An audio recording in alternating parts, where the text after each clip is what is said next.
es exactito, ¿no? Y están de manera presencial y tal vez se demoran un poco en entrar, por favor avisen para poder cederles el paso de exposición al grupo que está presente, ¿ya? Les pediría también, por favor, a los delegados o delegadas, si me pueden hacer una lista de los que van a poder asistir, ya para poder tener ya listo esa distribución. Ya en ambos casos, ¿ok? Bien. Entonces, habíamos estado hablando de congestión como la acumulación de sangre venosa, sangre no oxigenada. Habíamos hablado de la congestión hipostática, que se daba tanto en seres que están con vida como en cadáveres también, y que en el caso de cadáveres pues determinaba la posición de la muerte en donde pues, se le ha encontrado al animal.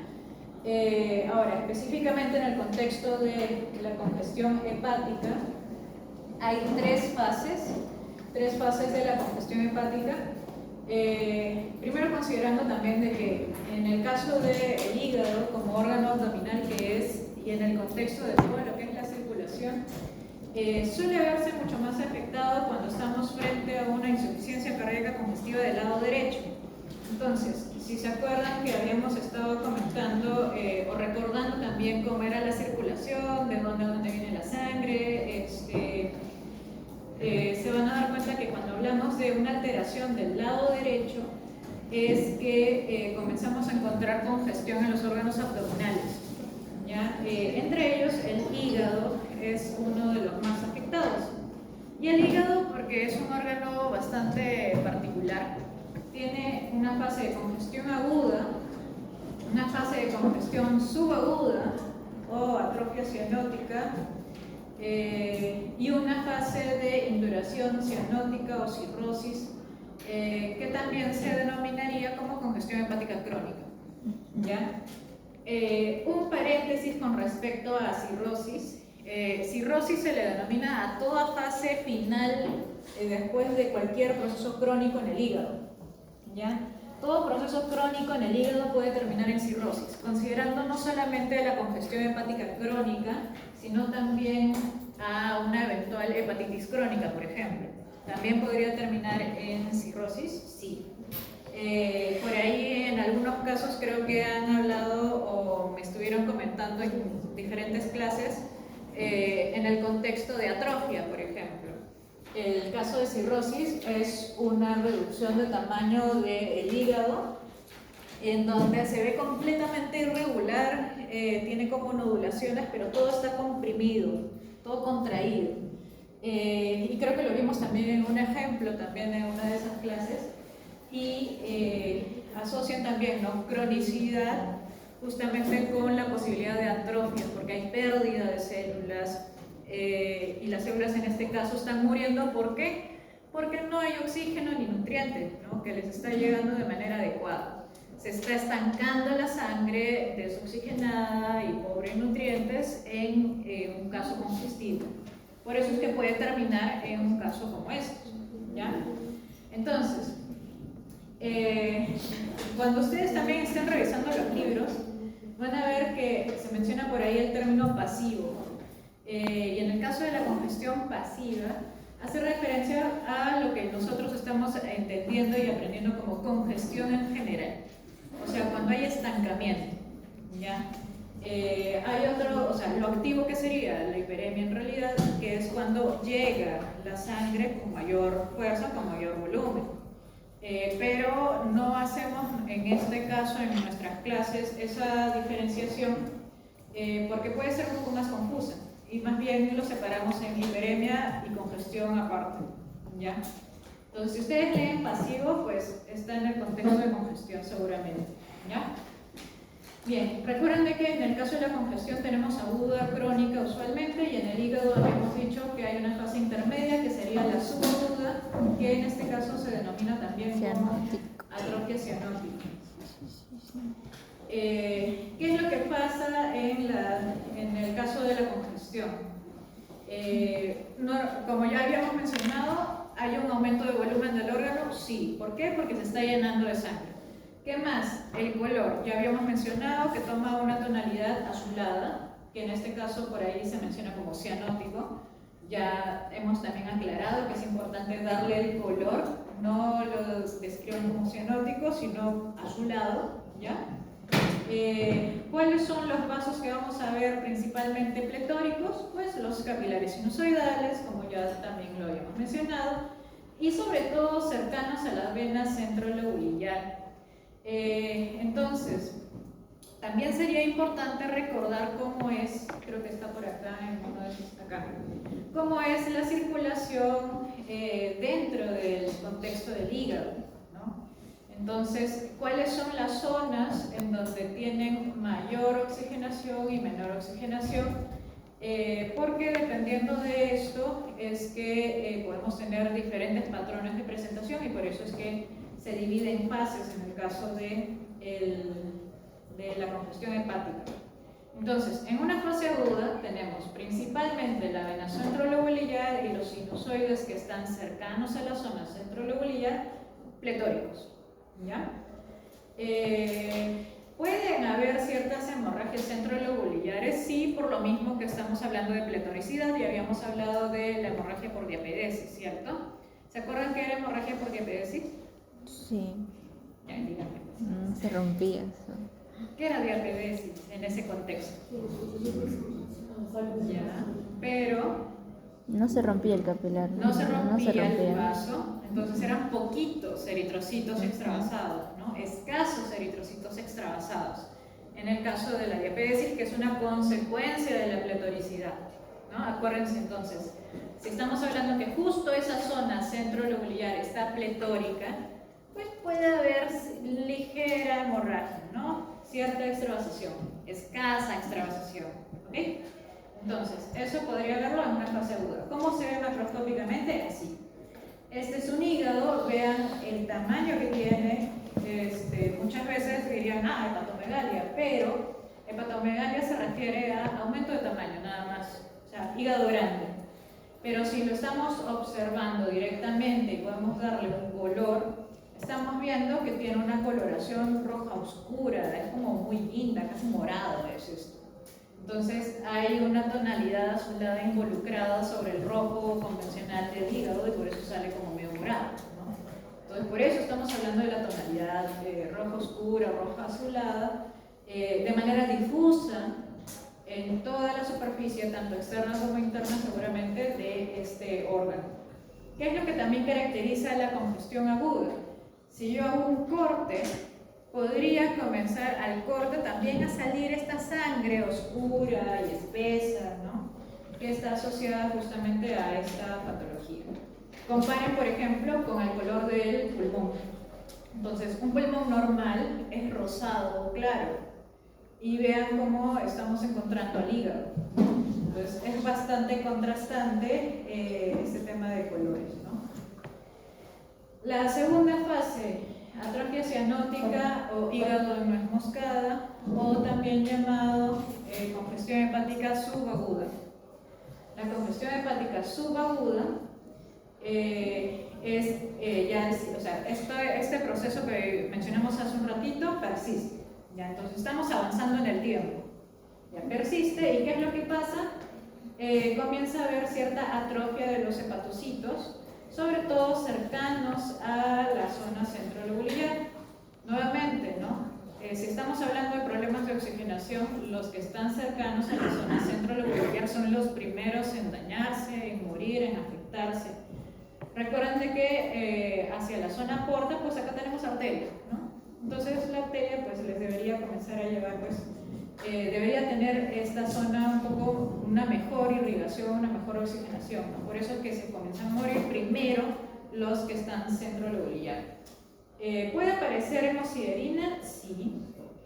Y podemos encontrar alrededor de los lobulillos hepatocitos con esteatosis. Entendiendo también que hemos hablado de, por ejemplo, un contexto de hipoxia para la generación de esteatosis, ¿no? Y estamos hablando también de hipoxia. ¿Puede haber hipoxia en un proceso congestivo? ¿Qué les parece a ustedes? Tendría sentido, ¿no? Entonces, también es así. Ahora, ¿por qué le dicen hígado nuez moscada? justamente por eso. Esto es una nuez moscada. Entonces, al corte, o sea, literalmente es una nuez, ¿ya? Al corte de la nuez moscada tiene este patrón, que es como una alternancia entre un marrón oscuro y ciertas zonas más claras. Y algo semejante es lo que vieron en su momento los patólogos que dijeron, oye, nuez moscada, y dijeron, hay que llamarlo así, ¿no? Al hígado. Y tiene este patrón alternante, macroscópicamente hablando. Ya microscópicamente ya hemos mencionado entonces cómo se vería. La última fase de congestión crónica o induración cianótica es cuando ya tenemos, y también lo habíamos mencionado como cirrosis, ¿no? La posibilidad de cirrosis cardíaca, es cuando ya hay atrofia. O sea, estos hepatocitos ya que hemos visto que comienzan a morirse, acá ya se murieron, ya desaparecieron, entonces tenemos atrofia y necrosis. Y eso es lo que marca la reducción del tamaño del hígado. Adicionalmente a esto, como es a largo plazo, comenzamos a encontrar fibrosis también, que habíamos mencionado que es un tejido de reparación, ¿no? Comienza a proliferar el tejido conjuntivo para tratar de sostener a ese tejido que está perdiéndose. ¿Hay congestión crónica en otros órganos? Sí. Puede haber congestión crónica en otros órganos, se menciona también en el contexto de vaso y riñones y es muy semejante el tema. Igual vamos a ver pletoricidad seguramente, vamos a ver atrofia también, vamos a ver fibrosis también, podemos ver hemosiderina también, pero no hay como que una fase subaguda en los otros órganos y es básicamente único del hígado, ¿ya? Solo el hígado tiene esa característica de la apariencia de nuez moscada. Ahora, el otro órgano especial sería el pulmón. En el caso del pulmón tenemos congestión pulmonar aguda y congestión pulmonar crónica. No hay subaguda, ¿ya? En el caso de la congestión pulmonar aguda, la característica principal, ¿cuál va a ser? La pletoricidad de los capilares alveolares, pero también vamos a encontrar muchas veces asociado a la congestión la aparición del edema. El edema que habíamos mencionado que era una acumulación de líquido, ¿no? Líquido bajo o pobre en proteínas, que puede estar acumulándose en intersticios, en espacios, ¿cierto? Y puede haber cierta extravasación de eritrocitos, sí, pero justamente a consecuencia de la diapedesis que ya habíamos mencionado. Acá en congestión no es que haya ruptura de vasos sanguíneos, recuerden eso. Y bueno, acá lo que estamos tratando de recordar también es que el edema puede llevar a la muerte, por supuesto que sí. ¿Por qué? Porque está llenando de los espacios alveolares y no va a permitir una buena oxigenación. Entonces se supone que el pulmón tiene espacios alveolares por alguna razón, ¿no? Y es justamente para que se dé el intercambio gaseoso. Pero si vemos al pulmón cualquier patología en donde los espacios alveolares se vean llenos de algo, pónganse a pensar cómo respiraría ese paciente. Entonces, eso es muchas veces lo que lo lleva a la muerte, ¿ya? Por eso es preocupante cuando comienzan a hacer auscultación y escuchan sonidos de tipo líquido. Entonces, no debería haber líquido en el tórax o en los pulmones. Entonces, esa es una de las razones por las que comienzan a aplicar ciertos fármacos para poder hacer el drenaje de líquido, entre otras cosas. ¿Qué más? Ahora, ¿hay una fase crónica en el pulmón? Por supuesto que sí. Y en este caso, en una congestión pulmonar crónica, lo que vamos a encontrar es abundante cantidad de hemosiderófagos o también llamados macrófagos cargados con hemosiderina. Los macrófagos alveolares, ¿no? Los macrófagos alveolares que están cargados con hemosiderina también los van a encontrar en los libros como células de la insuficiencia cardíaca o células de la falla cardíaca. Justamente ¿por qué? Porque están asociados a una congestión avanzada, ¿no? Parecido a lo que nos ha mostrado el grupo de HPE hace un ratito, sí, pero sin tanta extravasación, ¿ya? Entonces, esta abundancia de hemosiderina la vamos a poder ver macroscópicamente en un pulmón en en donde vamos a encontrar una coloración ocre. Esa coloración ocre es como medio marrón, medio pardo, externamente. Esto no está fijado, esto es un órgano fresco y tiene esta coloración justamente porque tiene una congestión pulmonar crónica. ¿Ya? Suele ser bastante firme, no tiende a colapsarse. ¿Por qué? Porque así como hablamos de una fibrosis en el contexto del hígado, en el caso del pulmón también podemos encontrar cierta proliferación de este tejido, pero sobre todo a nivel de las paredes alveolares, ¿ya? Puede ser de que haya un poquito de edema, pero no es tan marcado a comparación de la fase aguda en el caso crónico. Macroscópicamente, en la fase aguda lo vamos a ver azul, ¿no? Así como en el caso del hígado, una coloración azulada o rojo oscuro.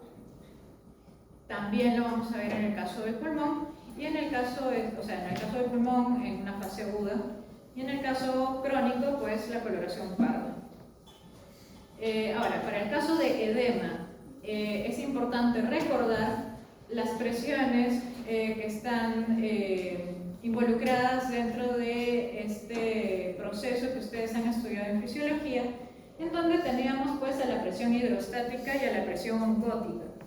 Entonces acuérdense de que la presión hidrostática es la asociada a la sangre, al volumen sanguíneo, al líquido que sale de lo que compone a la sangre, ¿ya? Y en el caso de la presión oncótica, esto está marcado por las proteínas que están en la sangre, ¿ok?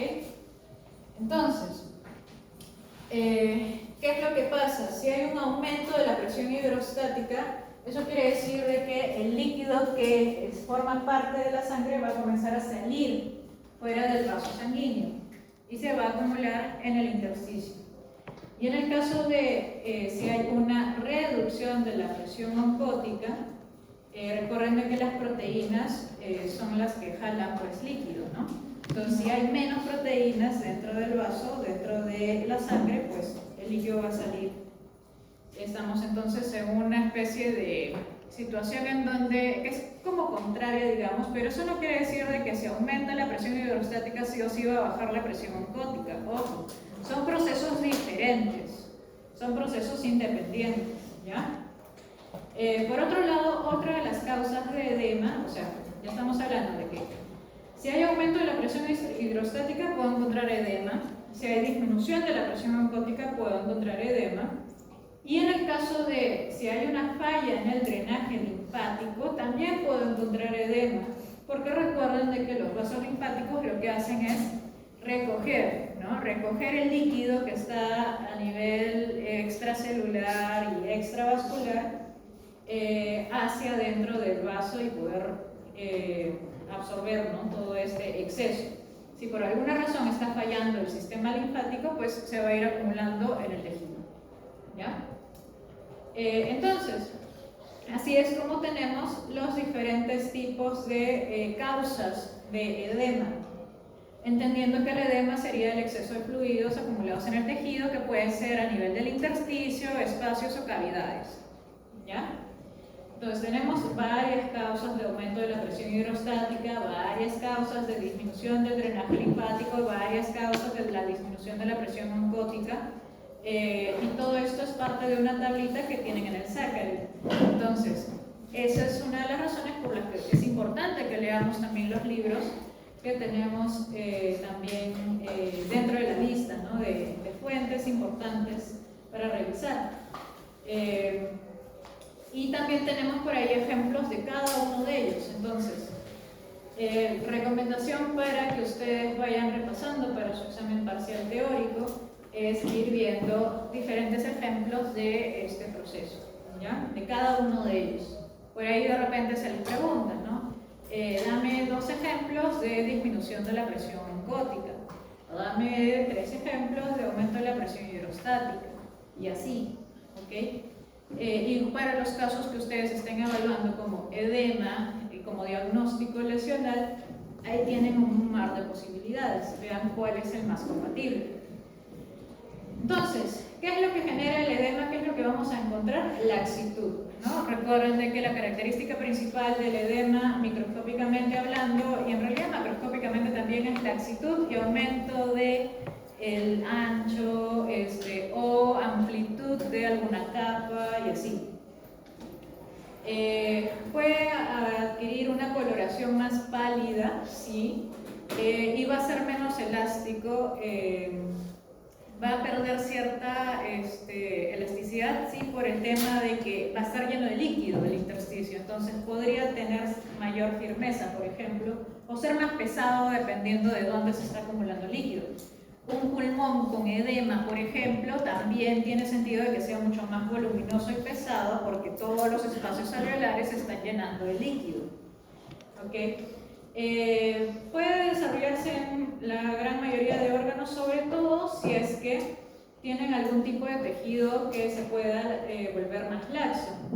Tejido subcutáneo, pulmón, cerebro y cavidades son lugares predilectos. Acuérdense de que en la práctica también seguro que se les ha hablado de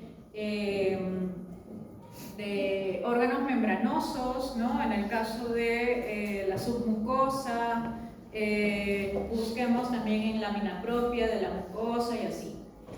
Cuando está en cavidades hay nombres particulares, como por ejemplo hidrotórax, hidropericardio, hidrocele, hidrocéfalo. Son diferentes tipos de cavidades en donde se está acumulando el líquido pobre en proteínas que está asociado a edema. O sea, edema acumulado en la cavidad torácica, en el saco pericárdico y así sucesivamente. Anasarca específicamente es un término que se utiliza para hablar de edema generalizado. Generalizado sobre todo a nivel subcutáneo. Y hay una malformación congénita, por ejemplo, en donde, no sé si alguna vez ustedes habrán visto perritos, son cachorros, sobre todo de raza bulldog y ese grupo, que ya nacen así como globosos. Eso es un ejemplo de anasarca, de ahí vamos a ver una imagen. ¿Cómo se ve macroscópicamente el edema, ya que estamos hablando de líquido? En el caso del pulmón, podemos encontrarlo como un líquido claro que puede generar espuma justamente porque hay un movimiento del líquido con el aire que entra y sale, porque estamos hablando de pulmón y estamos hablando de estamos hablando también de espacios alveolares y todo lo demás. Entonces podemos encontrarlo en el corte transversal del pulmón, en el parénquima, en los bronquios, hasta en la tráquea, pero este líquido que encontramos a nivel de la tráquea no es que sea edema traqueal, ¿no? Estamos entendiendo que está viniendo desde el pulmón, ¿ya? Así como en el caso de la hemorragia pulmonar inducida por el ejercicio que vimos en la exposición, ¿no? Lo que viene del pulmón, si se está acumulando en grandes cantidades, puede llegar a subir a las vías superiores. Así que por eso es que podríamos encontrar también edema con estas características a nivel de la tráquea, pero eso no quiere decir que el diagnóstico sea edema traqueal, no es edema pulmonar. Ahora, ¿puede haber edema traqueal? Sí, pero no se vería de esta manera. Si es un órgano membranoso, la tráquea, entonces ¿dónde esperaríamos ver el edema? La amplitud en la submucosa. En la submucosa, ¿no? Macroscópicamente podría haber cierta laxitud de las capas, puedo verlo más brilloso y así, ¿ya? Acá, por ejemplo, un órgano membranoso en donde tenemos a la submucosa bastante amplia, muy, muy amplia. Entonces, ¿qué es lo que ha pasado? Hay un edema a nivel de la submucosa del intestino. Es muy amplio, es pálido el tejido y así. Este es un ejemplo de un perrito que está teniendo una acumulación de líquido a nivel del abdomen, de la cavidad abdominal. ¿Cómo se llama esto? No sé si alguien sabe por ahí. No, peritonitis sería inflamación. Ascitis. La acumulación de edema nivel de la cavidad abdominal es ascitis, ¿ya? Y eso es importante que de una vez lo sepan porque muchas veces cuando hay cualquier tipo de embalonamiento, así se le denomina cuando ves el abdomen como que abultado y todo hecho una bola, le dicen embalonamiento, y se percibe, o sea, como que lo comienzas a tocar y sientes que hay líquido ahí, y dicen, ah, ya, ascitis, pero no es la única posibilidad, no vas a poder saberlo hasta que lo veas. Y en este caso se está viendo por paracentesis que es un líquido claro, es bastante ligero, ¿no? Si fuese un líquido inflamatorio, cosa que vamos a ver en unas semanas más, sería más amarillento y espeso, porque en la inflamación hay una gran cantidad de proteínas. Y en este caso estamos hablando de un edema, un trasudado, que es líquido pobre en proteínas, ¿ya? Otra posibilidad también podría ser si es que hay una hemorragia a nivel de la cavidad abdominal y acá saldría sangre, ¿no? Entonces, no todo signo de embalonamiento va a significar ascitis, ¿ya?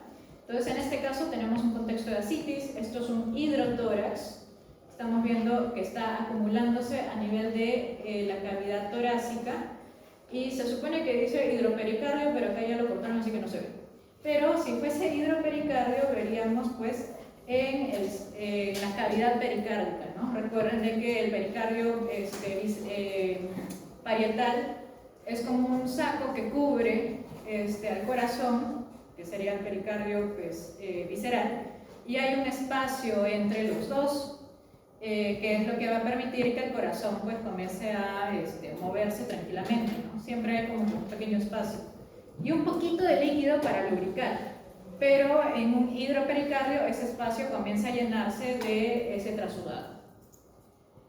Por último, en el caso del cerebro, también se puede acumular líquido, sí, sobre todo a consecuencias, por ejemplo, de un traumatismo encefalocraneano, o sea, un golpe, por ejemplo, o también en otras consecuencias, pero es muy frecuente en estos casos y es muy peligroso cuando hay, esa es la razón por la que es peligroso cuando hay un golpe en la cabeza, porque la acumulación de líquido genera compresión, genera muerte también de las neuronas.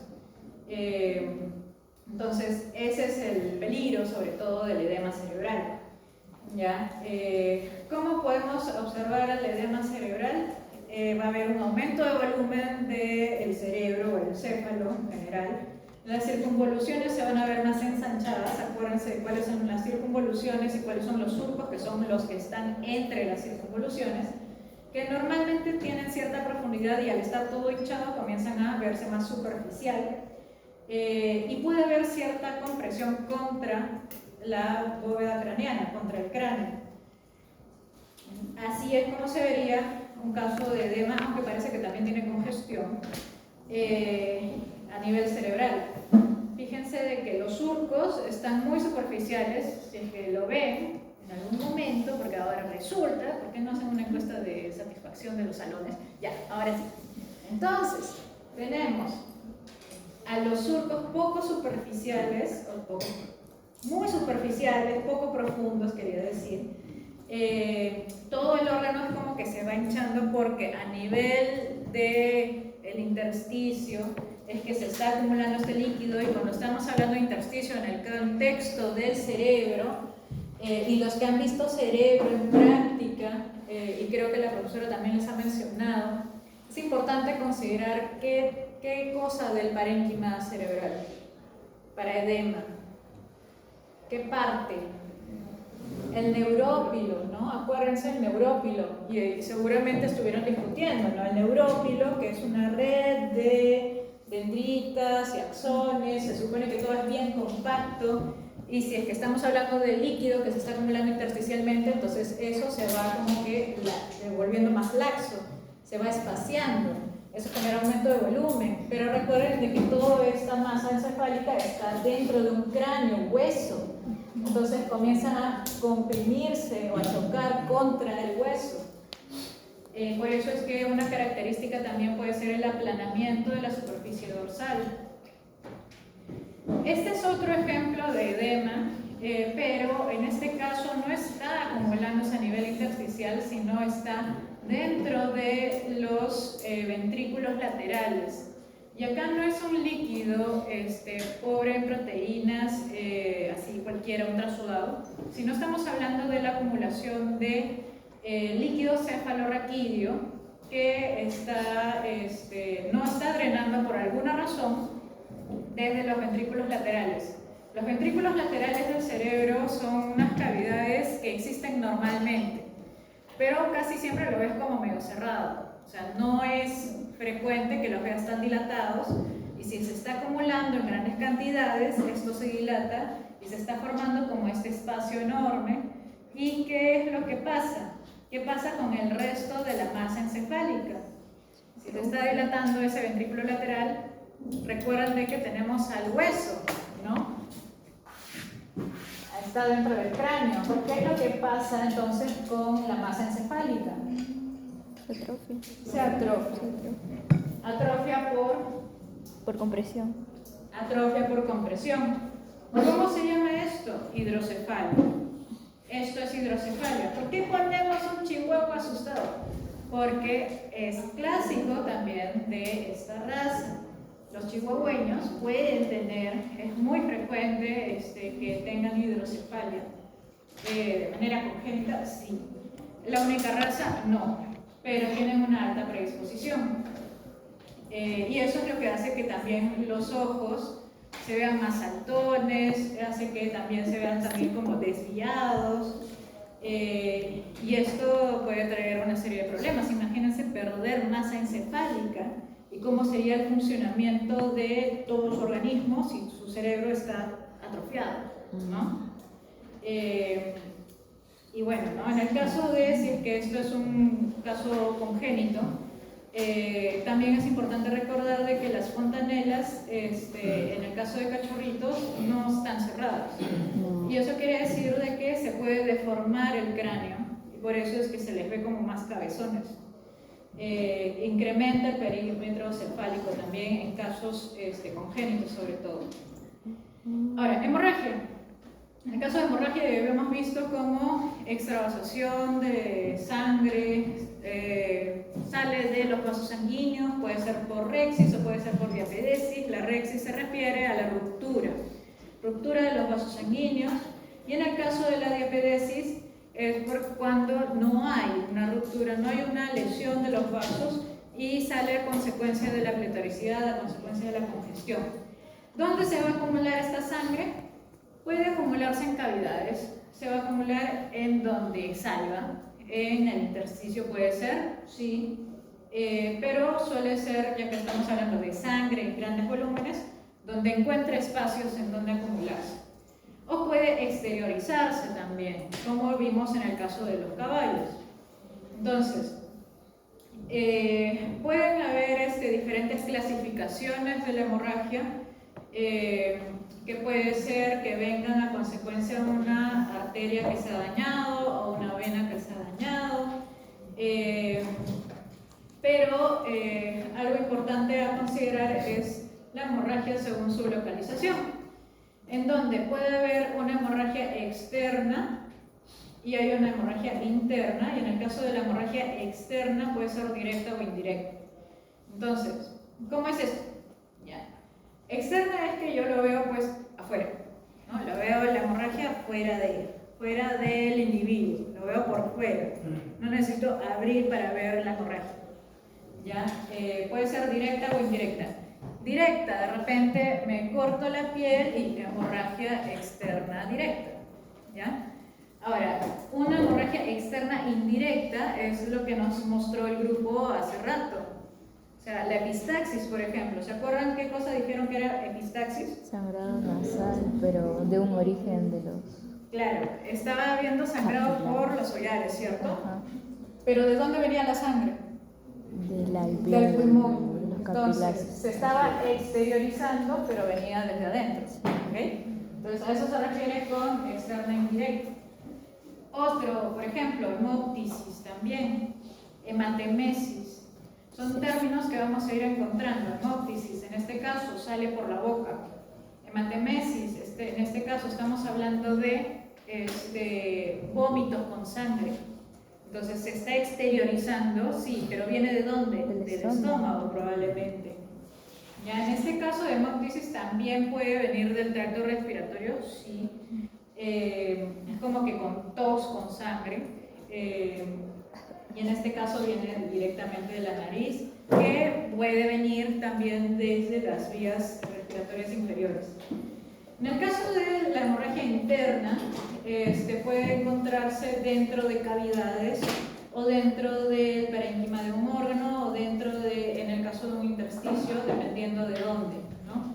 Si estamos dentro de un tejido específicamente, pues puede ser un hematoma. No solamente los hematomas que podemos encontrarnos en la piel, sino también, por ejemplo, hay hematomas en vaso, por ejemplo. Entonces sigue siendo una hemorragia interna, pero en ese caso está dentro del órgano, dentro de, del vaso, y como que se superficializa la cápsula y así.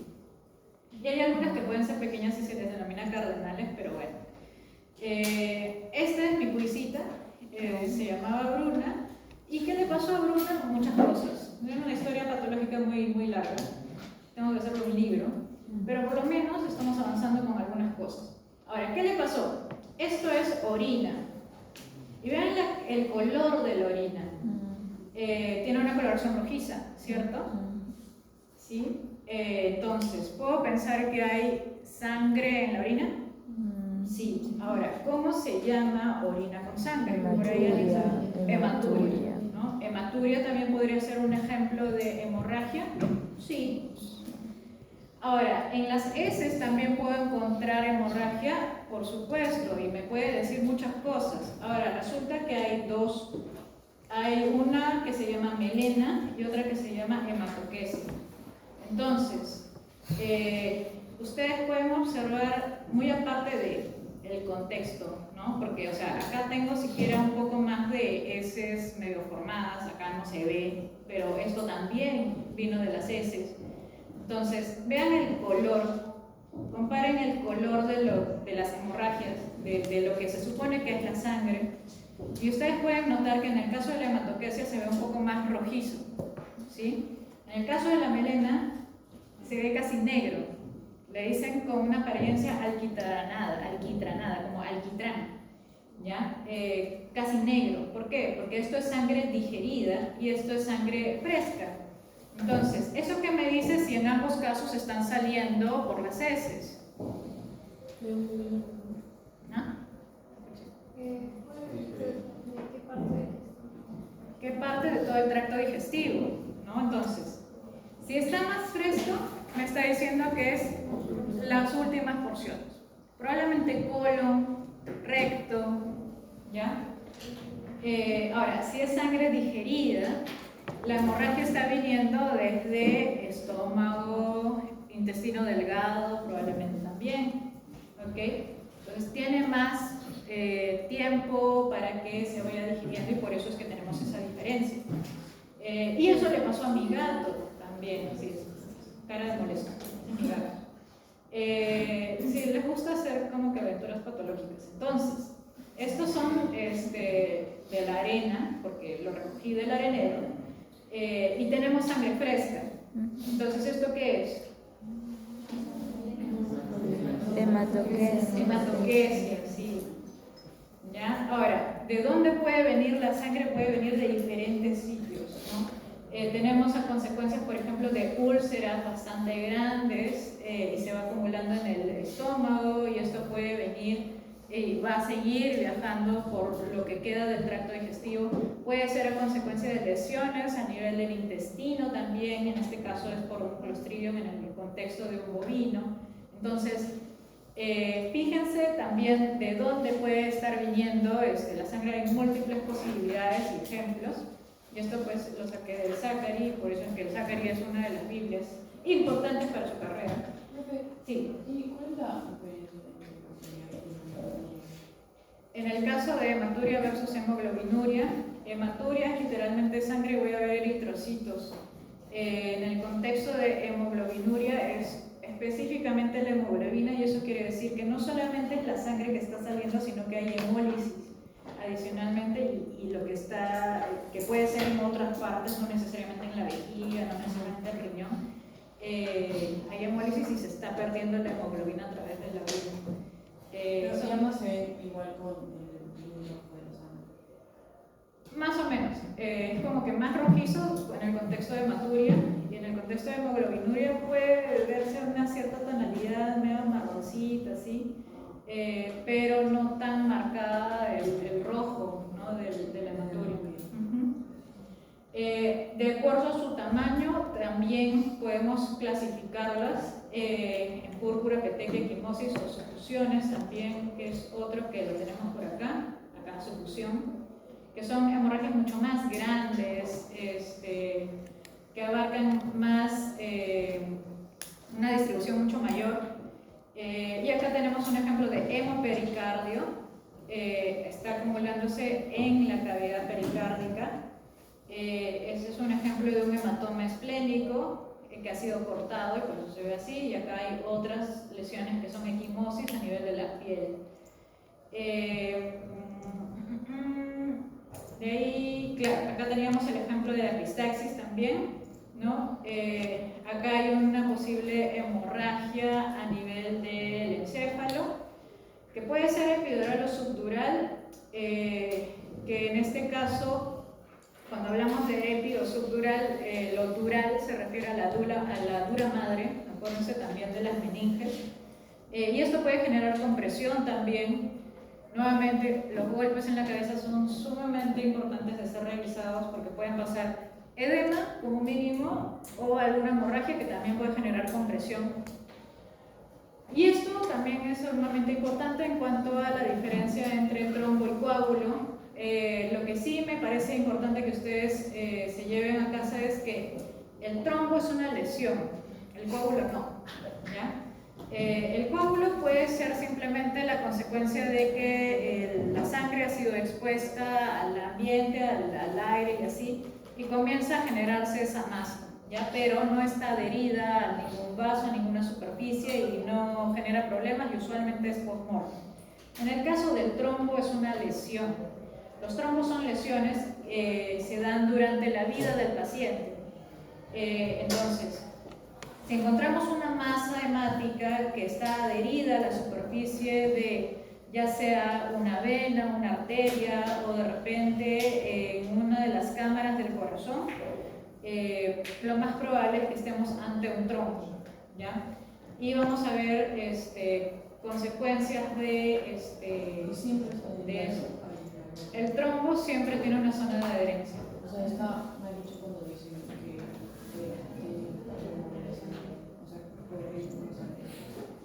en realidad, lo que sí lo que vamos a ver sobre trombos, que es justamente el siguiente tema, es que vamos a tener, quiero mostrarles esto. En el caso de los trombos, son masas que vamos a encontrar dentro de un vaso sanguíneo y pueden tener diferentes tamaños y pueden desprenderse. Entonces, de esa masa se puede desprender, y cuando se desprende ya se denomina tromboémbolo.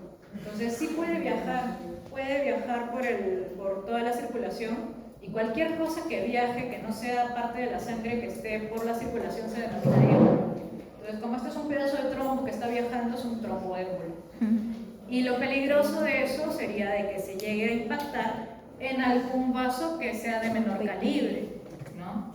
Entonces, si ocluye la circulación, pues el tejido que viene después no va a recibir la sangre de manera correcta. Entonces puedo encontrar, a consecuencia de eso, ¿qué creen ustedes? Necrosis, ¿no? Cosa que también mencionamos anteriormente, como que ahora vamos a ver como infarto, ¿no? Entonces, esa es una de las últimas clases que vamos a ver dentro de hemodinámico, y esa la voy a ir subiendo de una vez para que ustedes también puedan acceder a ella.